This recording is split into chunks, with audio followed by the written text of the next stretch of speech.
Okay, can we start? Is it okay to start? I'm sorry for my lateness. Okay. We started to speak about the Kuzari, and we saw the answer that the Kuzari is giving, is answering with the question, or the rabbi there is answering with the question of to whom exactly do you believe? Okay, or what is the God that you believe in? Now, one of the things that we saw, and this is very important to notice, I'm going to show this again, that instead of starting to answer like what was answered for the last 2,000 years since we lost the prophecy, that I believe in God who created this world, instead of that, the sage of the Hebrew nation said to him, I believe in God that took the Hebrew nation out from Egypt. And we asked ourselves, why is he doing this weird explanation? Okay. And the meaning of this is also that the only people that are that he's relating, this God is relating to, is the Hebrew nation. Now, what I want to show, first of all, I want to show now is from where exactly the Rabbi Yehuda Halevi, okay, the one who wrote this book, from where he took this idea. There is a reason for, or there is a source that he took this idea from. And we'll see it in two places. Can you hear me now? It's okay? Can you hear me fine? Yes. We're going to see this in two places, not in one place. In two places, we're going to see that. And we're going to realize that this is how God presented himself. Okay? And I will say this again as a principle. It's really, it's very important to realize that maybe someone can remember that he slipped out from his mother's womb. Maybe, you know, I don't know someone who knows or remember this point of time. But this is something that you can think, because this is something that that is related to this world. But no one can remember, okay, the point that his parent did the situation of bringing him to be in this world, because this is something before his existence. Okay, and the same level, when God is saying, you need to believe in me, you need to believe that I exist or something like that, he's not speaking about creating the world, because in the beginning of the creation, people were not here, so we can't remember that. This is a point that we need to realize. We can't really speak about God creating us in this world, because we were not in the creation time. When God created this world, we were not there. There were no men in this world when God created this world. Therefore, if we want to speak about God who created this world, we're speaking about something very amorphous thing, amorphous, okay, that you can't define, and you can't say, or you can't relate it to say that I can believe in this thing. Now, where do we see that God did this or spoke in this same way? Okay, let me share the screen for a moment, and let's go to, I think it's here, okay. Let's go, I will show you in two places how God is speaking, okay. The first one, I will start with Exodus. When, you know what, no, I will start with the Genesis. Let me start with Genesis, when God is speaking with Abraham, okay, and he's promising him things. He's doing with him a covenant. It's in chapter 15. He's doing a covenant with Abraham. And in this covenant, he's promising Abraham two things. First of all, he's promising that Abraham will have his own kids, not from Hagar, but from his own wife, Sarah. Second thing that he's promising him, that he will give him this land to build up a nation from this kid that is going to be. But the first thing, God is first of all saying to himself, or saying to Abraham, you know who I am? I want to tell you who I am, okay? No, I do, come on. Chapter 15. Thank you very much. Go to chapter 15. Thank you. Okay.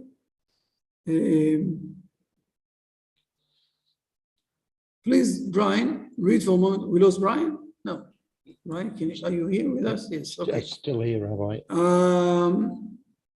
Let's read for a moment from verse number, we're in chapter 15, from verse number 1 to verse number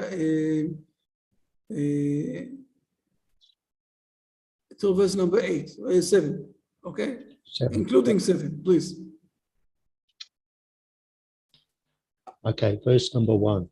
After these incidents, the word of the Lord came to Abram in a vision, saying, "Fear not, Abram, I am your shield.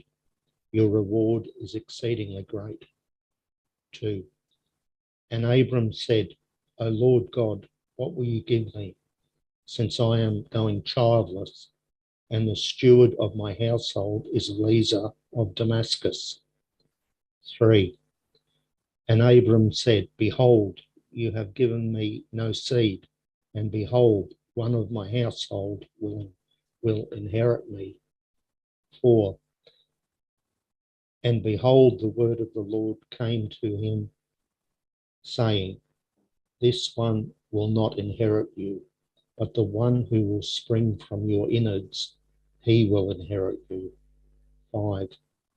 And he took him outside, and he said, "Please look heavenward and count the stars, if you are able to count them." And he said to him, "So will be your seed."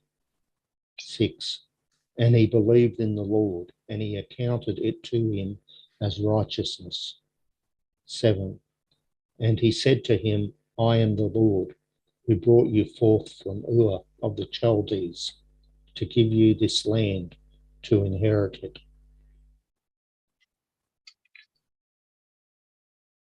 You see what God is saying, describing himself in verse number 7? He's not saying, "I am God who created this world." He's saying to Abraham, "I am God, I'm your Lord, okay, who brought you forth from Ur Chaldean, okay, to give you this land." Why God is not saying to him, "I created this world"? Why? Because if you will say something like that, if God will say something like that, for us, it's something that we can't really relate to. Maybe it's true, maybe it's not, I don't know. But if God is saying to us, or to Abraham, "I took you out from this place, and I brought you here," and Abraham is saying to himself, "Okay, miraculously, he really took me out from there." Second time that we see the same thing, the same principle, not this is, if it will stay only on this level, it will become just like the Christian belief that God spoke with someone in a secret place, and then he said to everybody, "Look, God spoke with me." Okay, but the Hebrew nation is working all the way totally different. And let's jump for a moment to Exodus in chapter 20, and let's see how God is presenting himself in front of the Hebrew nation. What is happening to the internet here? Exodus chapter 20. Okay, please start. This is the 10 commandments that God is speaking in front of all of the Hebrew nation. Not one person, not two, not 12 tribes. He's speaking with all of the Hebrew nation. He's speaking about 600,000 people, more than 20 years old, and also their wives, their kids, everything else. Please read the first 2 verses. Verse 1, God spoke all these words to respond. 2, I am the Lord your God, who took you out of the land of Egypt, out of the house of bondage. Again, how exactly God is describing himself? As one who created this world? The answer is no. This is not how he's describing himself. He's describing himself with something that we felt or we saw also in our last history, a few months ago. This is 3 months after God took them out from Egypt. Okay? This is how God can relate with them. Now, if you will ask me, did God created this world? My answer is yes. I can show you that, okay? Let's jump a bit further there, okay? Please read verse 8 till 11, okay? Yes. 8. Remember the Sabbath day to sanctify it. Verse 9. 6 days may you work and perform all your labour. 10. But the seventh day is a Sabbath to the Lord your God. You shall perform no labour, neither you, your son, your daughter, your manservant, your maidservant, your beast, nor your stranger who is in your cities. Verse 11. For in 6 days the Lord made the heaven and the earth, the sea and all that is in them, and he rested on the seventh day. Therefore the Lord blessed the Sabbath day and sanctified it. What we see here is very clear, okay? It's not that God is saying, is not preferring, was not saying that he created this world. But this is not the first thing that he's going to say to us. If we want to get related with him, first of all, we need to listen, to hear about things that happened to us and he helped us. Then we can expose, or we can border, okay, our knowledge also to the knowledge that he created this world. And if we are keeping the Shabbat, we're stating with our, behavior that we believe that he created the world in 6 days, and in the seventh he sanctified it. In the seventh he stopped working on this day, and we believe in this thing also. So it's not that God is hiding that he created this world, but this is not the first words that he is starting with. Now we need to realize this. I will say this with the word of experience, okay? When we want to speak about God, the question is, what is my experience with this God? I want to go to another story, okay, that we have. The other story that we have is with Abraham, okay? Abraham, that he gave food for people. He gave them food. And at the end, he was sitting in places where people just traveled from one city to another city, and people can get rest in his place, and he gave them food. At the end of the meal, they asked him, how much do we need to pay you? And he said to them, listen, you don't need to pay me, just bless God that gave you this food. Who is this God that you're speaking about? He created everything, created the world, everything else, you owe him all of your life. So the people said, we don't want to pay him, we don't want to bless this God, we don't believe in this God. So Abraham said, okay, fine, so pay me a very big amount of money. So the people said, no, it's too much. He said to them, okay, you don't need to pay me anything, just say blessing to God. Thank God that gave you this food. And people preferred to bless God and not to pay a very big amount of money. Now, what exactly this story is hiding? It is hiding, I will say, the experience, the normal basic experience that all of us, all humankind have in our world, is that for living, we need something from outside of us. And if we won't eat anything, okay, the punishment will be, the consequences, okay, or the punishment, depends how you want to call it, that man will die. After 7 days that he's not eating, he will die. Okay? You can call it punishment. We prefer to call it consequences. Okay? This is the outcome of his behavior. But why God created us as human beings in a situation where we need to eat all the time for living? To teach us that for living, we need something from outside of us. This is the experience that we have, a life experience. And this is what Abraham also did. So we're starting in the Hebrew nation with the experience that we have. By the way, if we read the beginning of the Bible, okay, let me share this again, the Bible. If we read the beginning of the Bible, we will see that instead, not like, I will say it like that, not like the animals, okay, who are living for eating, okay, so they are eating for living, okay. The animals are eating for living. We, in the other way, are living for eating. I will show this to you. Okay. Living for Yes. We are eating. What we're doing is that we are living for managing to eat more and more. When I'm saying eating, we need to understand what is the eating. Okay. But look what is happening here.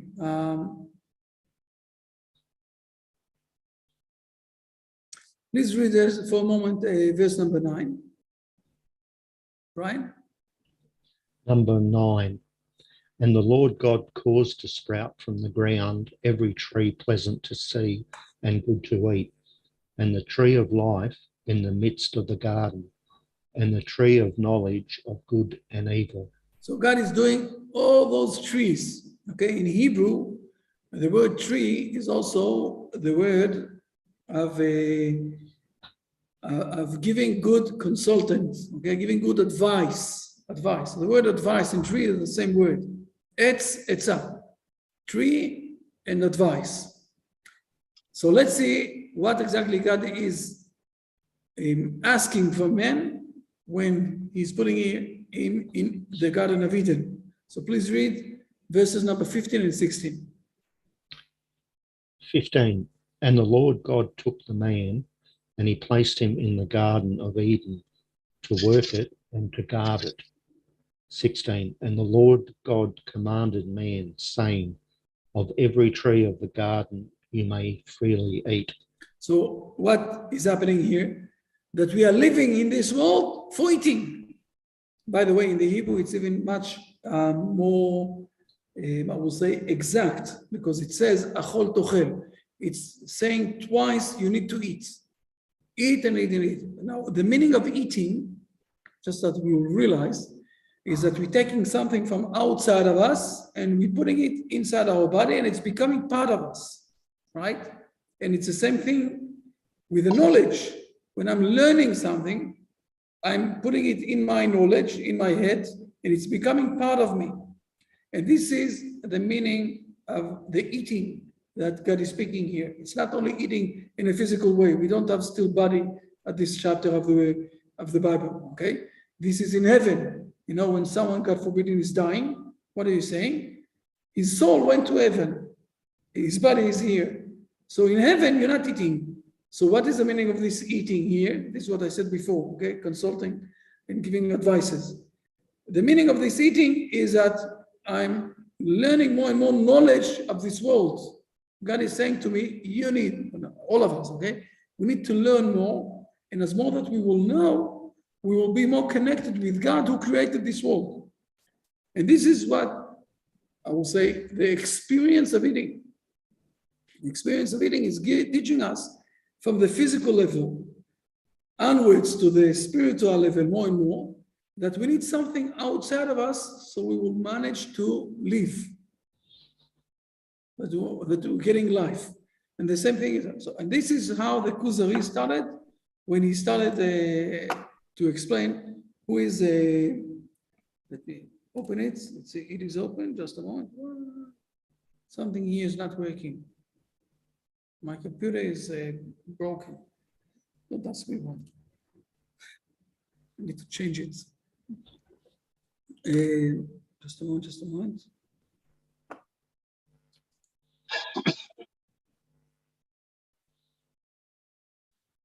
I don't know why the computer is working very slowly, okay?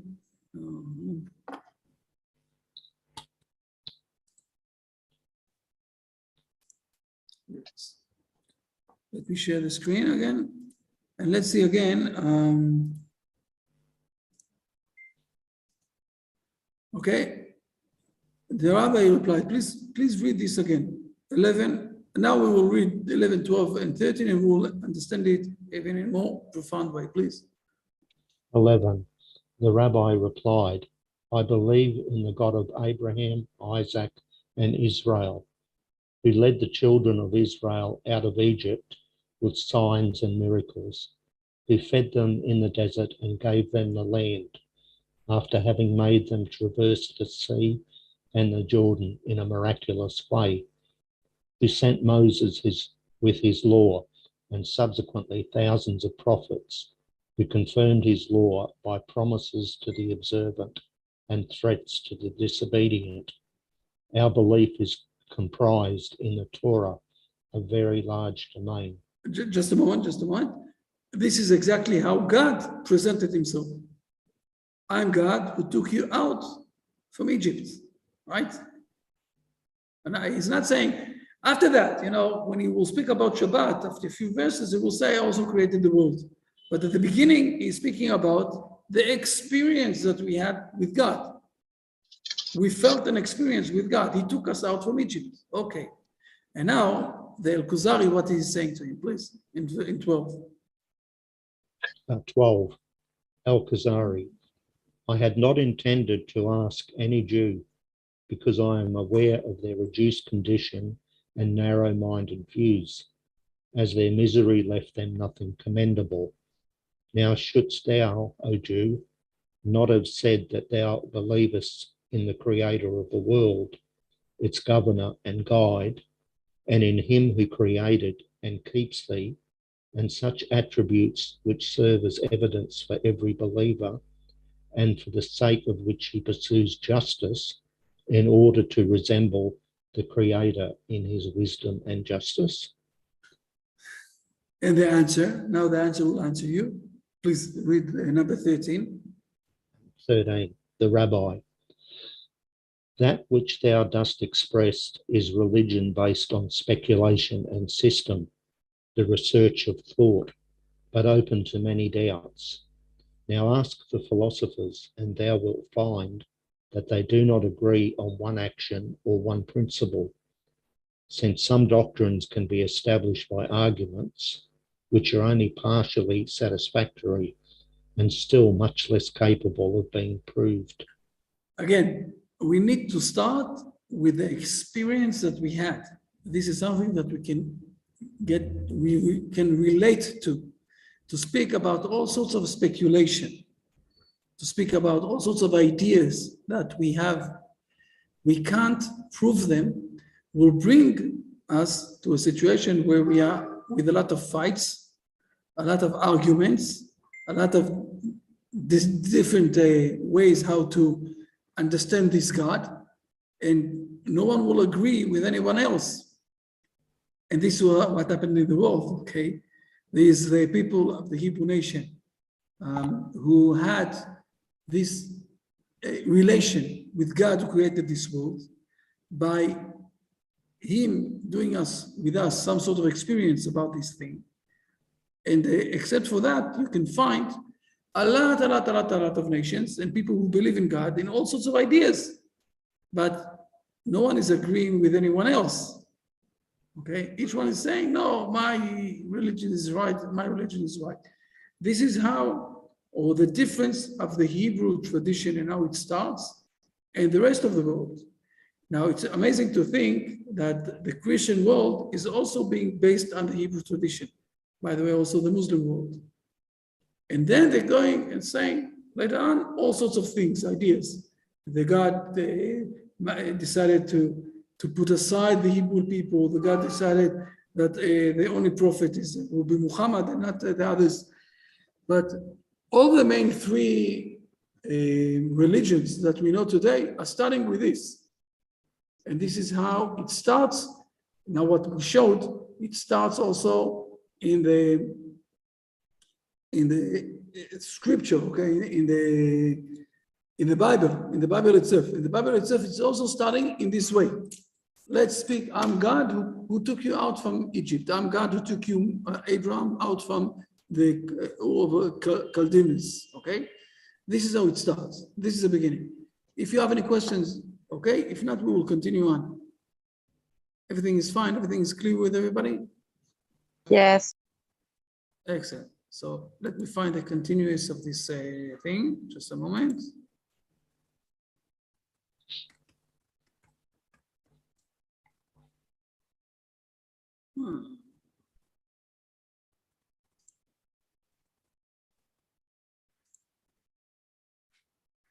Now I'm looking for Kuzari.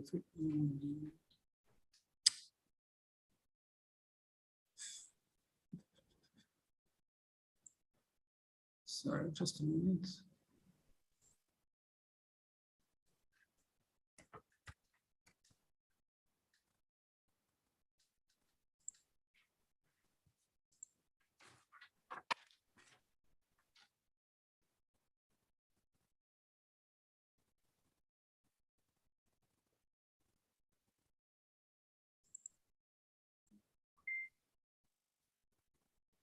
No, there it is.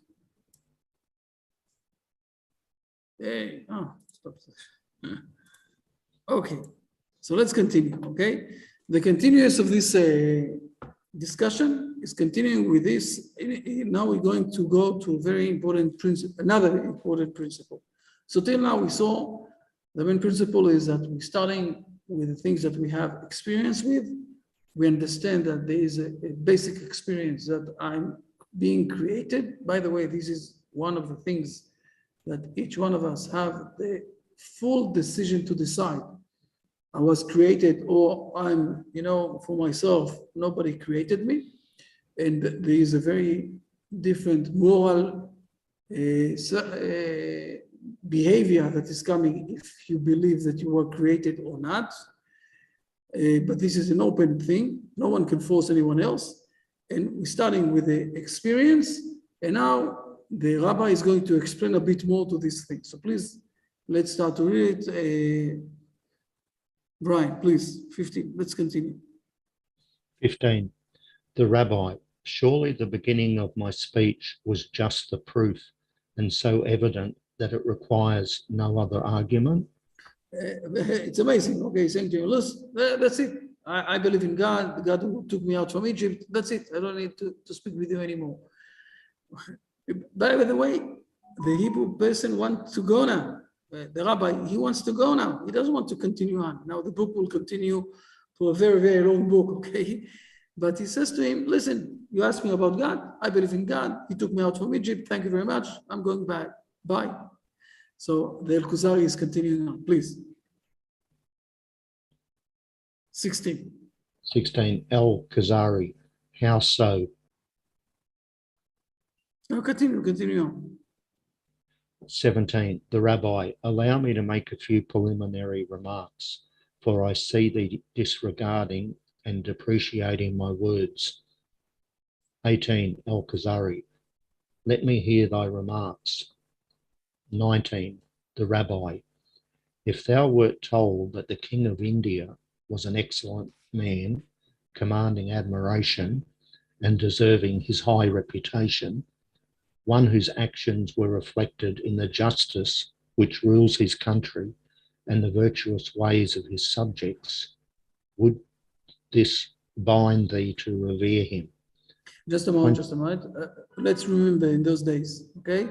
We have a very big separation of the world between the main world that is more or less in Europe, Asia, and the west side of Asia, and Africa. And there is a division because it's very, very hard to go to India. India is in the past, the ways of somewhere there, in the west, in the east, and even Alexander the Great, when he captured all of the world, when he came to India, or when he wanted to go to India, his soldiers told him, it's too far from our country and we're not going there, okay? So when the rabbi is saying to him, look, there is a king there, it's like speaking today about Mars. There's someone there in Mars that you need to admire. In Pluto, very far away. Maybe yes, maybe not, I don't know. What is the connection with me? Okay, this person in Mars or in Pluto or in another galaxy of stars. This is what he's asking him, okay, in those days. Today, with the airplanes, it's much easier to fly from one place to another, and we are one big world with the airplane and also with the internet and the devices. In those days, Asia was, far away in the world, somewhere, I don't know where. Like today, I will speak with you about a different galaxy of the stars that someone is living here there, and you need to admire him.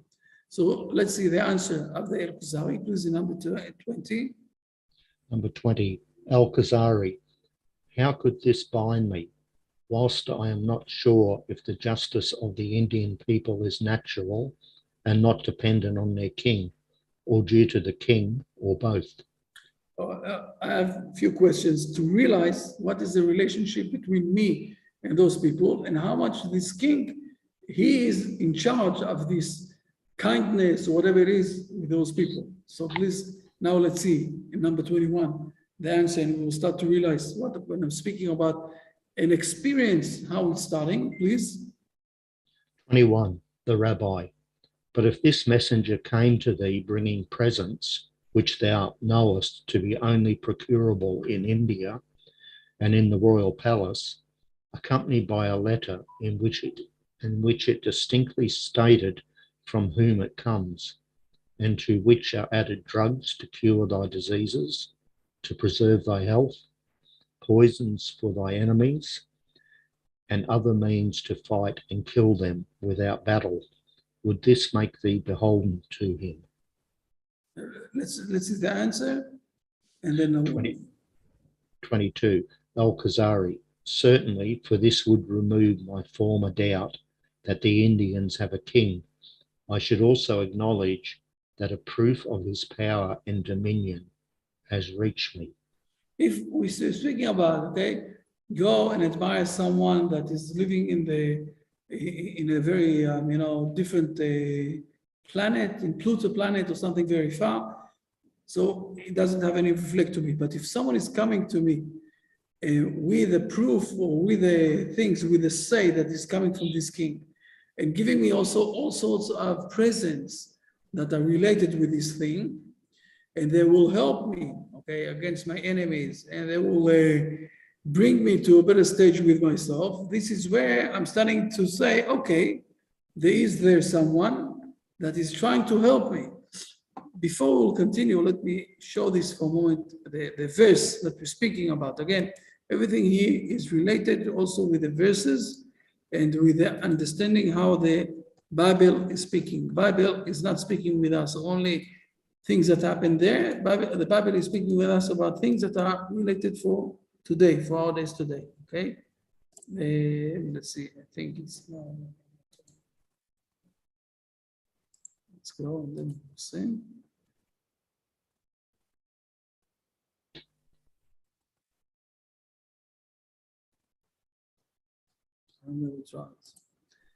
One chapter previous, okay? Please read for a moment. Please read verse number 26. After the Hebrew people went out from Egypt and they went through the sea, please read for a moment what Moses is promising them.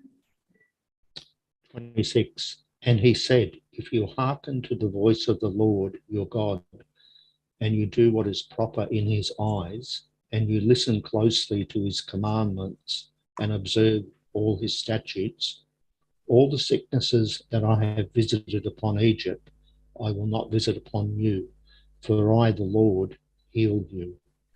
So we're getting presents, okay? Not only God took us out from Egypt, not only God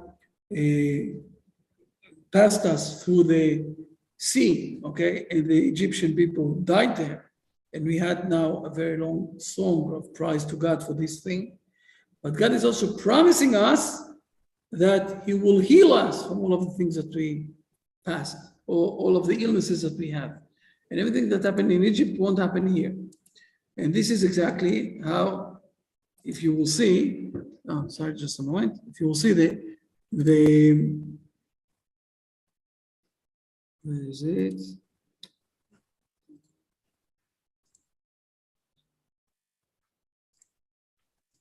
Now you can read again, okay? Number 21, please.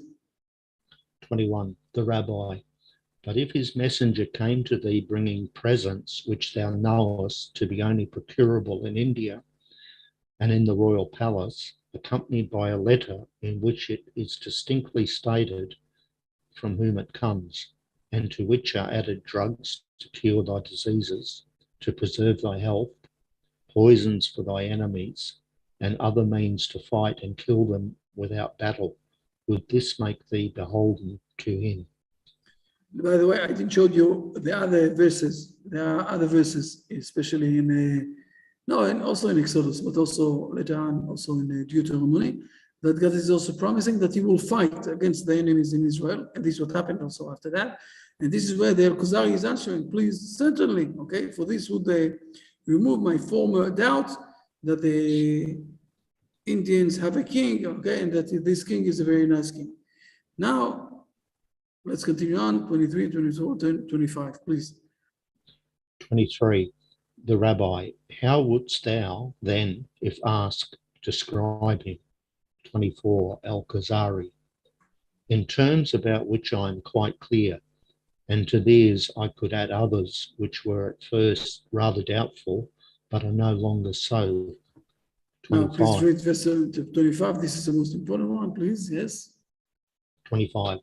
The Rabbi, in this way I answered thy first question. In the same strain spoke Moses to Pharaoh when he told him, the God of the Hebrews sent me to thee, viz. The God of Abraham, Isaac, and Jacob. For Abraham was well known to the nations, who also knew that the divine spirit was in contact with the patriarchs, cared for them, and performed miracles for them. He did not say, the God of heaven and earth, nor my creator and thine sent me. In the same way, God commenced his speech to the assembled people of Israel. I am the God whom you worship, who has led you out of the land of Egypt. But he did not say, I am the creator of the world and your creator. Now in the same style I spoke to thee, a prince of the Khazars, when thou didst ask me about my creed. I answered thee as was fitting, and is fitting for the whole of Israel who knew these things, first from personal experience, and afterwards through uninterrupted tradition, which is equal to the former. So he's finishing it. Before we'll speak about the last sentence that he said, we need to realize that this is exactly how the Kuzari is speaking, or is teaching us, Rabbi Yehuda Levi, what God do we believe in. Now, this is one of the most biggest differences that we have from the Christian world, okay, who created all the theological theory to explain what is God, who is God. We don't know. We can't speak about God.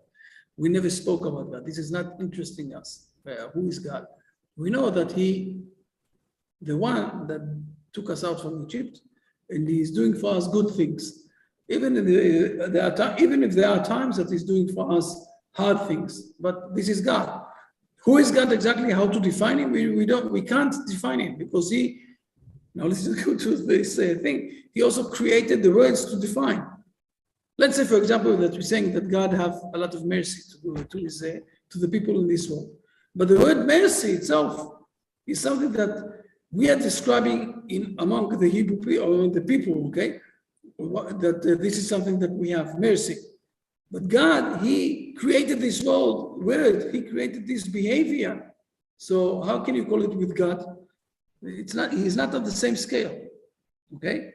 And this is what he's saying here. First of all, I said to you the things that we had first from a personal experience. And after that, afterwards, okay, to interpreted the tradition. We have another thing. We have a tradition of the Hebrew nation, okay, that is being passed from a generation to generation. And we know all sorts of ideas and things that are not written down in the Bible, or that was not 100% the full experience that we had. But this is an expanded ideas about God and who is God. We're not speaking about this. We can't start with the expanded ideas. We need to start with the things that we had experience with God, and from there we can continue on. This is true, but we also have a tradition. I said it more than once. One of the traditions that we have is that it's passing from one generation to another generation, because today it is very hard to understand the Bible that is speaking in the dimension of prophecy, where we don't have today prophecy. So for this, we need the tradition that gave us, preserved something from this understanding of the Bible and how exactly to read it and to realize what is written down there. So this is the opening statement of the Kuzari, that it starts with, okay, if you want to knowledge God, so first of all, speak about the experience that you can say, okay, this is the experience that I saw, felt, understood, lived from God. From there on, I can expand to other ideas if I have the right tradition. If I don't have the right tradition, it won't happen. I won't be able to come to the right conclusions. And we saw this with the philosophers. Okay, there's a very big debate inside the philosophers if the world was created or not. Some are saying it was created, some are saying it's not. Now, if the knowledge of our mind was the same for everybody, so it can't be this debate, or that the world was created, or that it wasn't. So we must say that the beginning of this debate is related to the starting point that each one and one of us is putting as an assumption. Some of the philosophers are putting the assumption point, or the opening point, that there was a creator to this world and I'm a created. I'm a person who is created. And some putting the assumption that the world wasn't created, okay, it was always, and I'm not created by anybody. It's only some sort of a mistake and some sort of all sorts of calculation that brought men to become in this world as we see it today. This point, this starting point, is something that you can decide for this or for that. Those who don't have the right tradition, like the philosophers, will come to a conclusion that the world was like that always. We had a tradition inside us. He will say this in a clear way later on. Okay, so this is the opening of this book. We're not speaking about some sort of an amorphy God that we don't know how to describe him, or the description of him is something that we don't have any, I would say, control what exactly was his description. We're speaking about God that we saw, we had the experience that he helped us, that he took us out from Egypt. This is from where we're starting. And then we also say all sorts of ideas that we've learned from God, and we assume that it's also right. Okay? We're not starting with the things that we're assuming, and then we're saying, okay, this is our God. No, we're starting with things that we have the experience, and then we're going to the things that we're assuming outside. I hope I was clear enough from last time and this time. It's a different way of thought, because now I must say things are on the table, I will say it like that, okay? Loud and clear. Since the Christian tradition, okay, is starting not from something that happened to the full nation, but only for one person who explained it to his 12 messengers, okay, Luke or whatever it is, all those people. So the next thing that they needed to do, and another thing that they did, they said the most unreasonable thing, that God, who is from outside of this world, who created this world, became a God in this world in a human body. This is a contradiction between those things, okay? It's all that he is a God that created this world, so he's outside of this world. He created this world, or that he is a person in a human being body. You can't be the both. So the next stage was to create a full, I will say, knowledge of theology. How to explain all of those things. But this is all. And then we have in the Christian world 300, 400 lines, of beliefs. This church, the other church. You can find in the United States places, streets that you have one street with 5 different churches that you can't go one to each other. Because they're not speaking about an experience that they had. They're speaking about the ideology of God. So this is what is happening. we're speaking about, in a moment, we're speaking about the experience that we had. And from there, we also saying things that in the other side of this circle that we never saw and we can't prove. Yes, but we are also counting on the tradition. We have a tradition that passed on from one generation to another generation. I will say it like that. It will be unreasonable that someone will come one day and will say, you know, our parents, they lived for 40 years in the desert and they ate from the manna.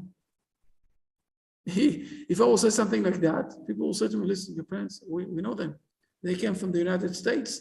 Before that, the grandparents came from Lithuania. Now, think about this, that a full generation of the Hebrew nation said it for 40 years, not for one day, for 40 years. And then when they came to the Hebrew land, when Joshua conquered the Hebrew land, they said to the kids, you know, we didn't start it in this land. We had for 40 years, we ate from the manna. The kids said to them, now we understand. Because it's not a lie, okay? All the nation is saying the same thing, and the kids are saying, okay, fair enough. So we're speaking about the experience, and from there we are continuing out to the continuous of the things. Yes, Bart, you wanted to ask something. Maybe I missed some link because I have a Christian background. And there are missionaries, and there are sections in Christianity who are bringing their messages, like I would say we can read in Deuteronomy 13. They proclaim doing miracles, so they proclaim speaking prophecies, they create experiences so that people would follow their theology. So these are false prophets manifestly. But how people are confused because they see things, they experience things, they have emotions. So how do we cope with that in what we have seen today? I will say it like that. First of all, there's a difference. If you're coming and you're saying there was God exposed himself in front of a nation, or that you're saying God exposed himself in front of Jesus. Fair enough. Maybe it's right, maybe it's wrong.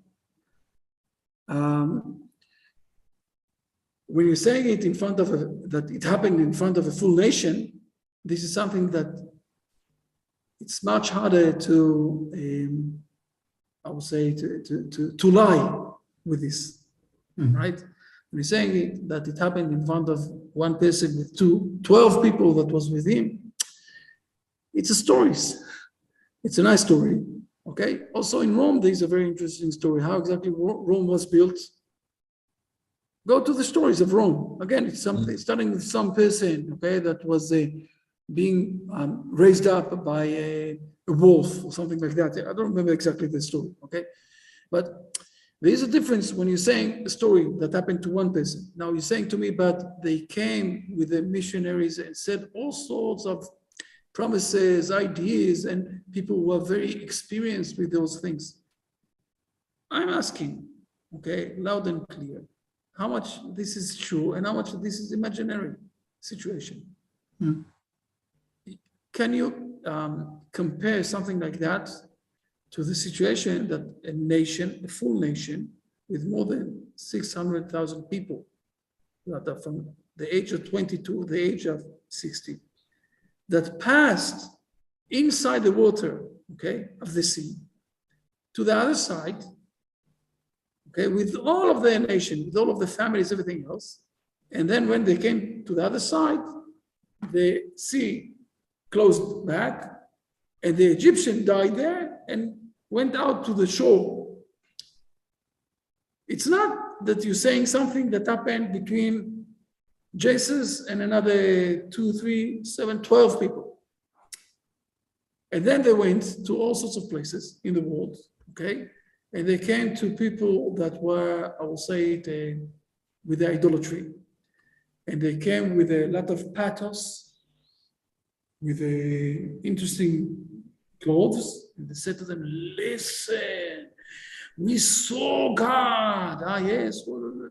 And they said, maybe they even did all sorts of, I will say, small miracles. So the truth is that there was a reason why God gave the opportunity of going through this thing of the Christian rules, okay? It's not by a mistake, and we can discuss it. It's in a different thing, but you can't compare those two things. When something is happening in behind the scenes with a very small group, and they're deciding for themselves something that they're starting, or something happened in front of a full nation, okay? Those are two different things. Is it the same for Islam? Yeah, the Islam also the same thing. There was someone there that is called himself Muhammad, and he had also something like less than 12 messengers. And in the Islam, it's even a bit more contradicted with a lot of things. Okay, for example, they're saying that all of the world is supposed to believe in the Islam. All of the world, those who don't believe in the Islam, they need to kill them and everything else. Now, why do we need to believe in the Islam? Because the thing that is written down there is so highly expected or expressed that only God can write something like that. Okay? So all of the world is supposed to believe in this Quran. Fair enough. But in what language is it written down? In the Arabic language, right? So in the hidden assumption there, they want to control all of the world, that they will become Muslim people speaking Arabic. I don't think that God created all of the world with all of the languages. Okay, all of the languages were created, I will call it like that. One of the things that we say in the Hebrew nation, that each, I will say, nation of the Noahide are supposed to remain some of the costumes, supposed to stay with the uniqueness of themselves. There's a difference between the Belgian people and the Australian people. You know, the Australian people, they're speaking with a hot potato in the mouth. Our mate, right?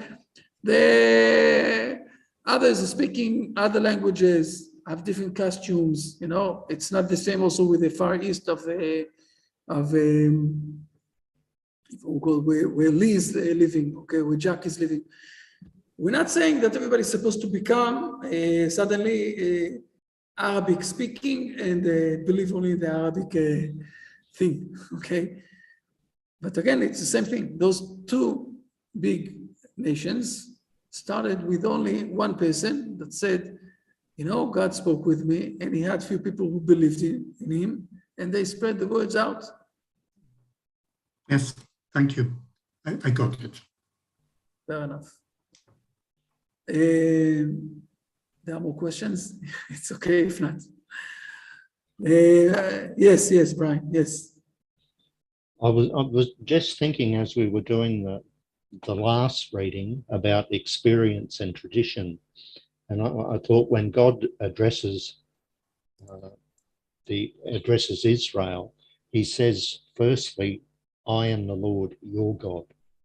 So to me, it seems like the first part is a very personal relationship, and the second part, who led you out of Ur, or who led you out of Egypt, is experiential, which is based on, the first one is relationship, it's very personal, and the second one is experience, like a shared experience. You're more than right. You're more than right. The personal side is saying, look, I took you out from Egypt. This is only for the Hebrew nation. Okay, and this is one of the questions that is going to come. So it's your God. It's only your God. And then at the continuous, we're speaking about it. But again, it is, you defined it very in the exact way. But we need also to realize the logic of this thing. Okay, the logic is that nobody can really say or express or explain what happened when the Hebrew nation, when God created the world. Because in the first few days, we didn't have any men here, so no one can remember that. And it's a mysterious how exactly he created this world. We don't know. The science is trying to explain all sorts of ideas. Maybe some of them are right. I don't know. Today, this is what we think in the science. A few hundred years ago, we thought differently. A few hundred years before that, we thought even differently, right? It took us time to realize that the world it's not standing on elephants, okay? So the science is all the time getting, closer and closer to the truth. And the Bible is not speaking about the science, okay? The Bible is speaking more about the moral behavior of us as human beings. We need to remember that.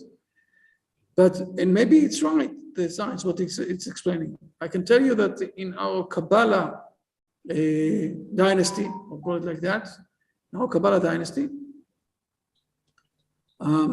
we're speaking about more or less the same. The world is being created 14 billion years ago, in 200 million years, okay? Just like the science is speaking about. We have a Kabbalah book that is saying this 300 years ago. Now you're asking me, is this exactly what is happening today and how much it's matching one with each other, the science and the Kabbalah things and everything else? It's hard to say it. But again, we were not there.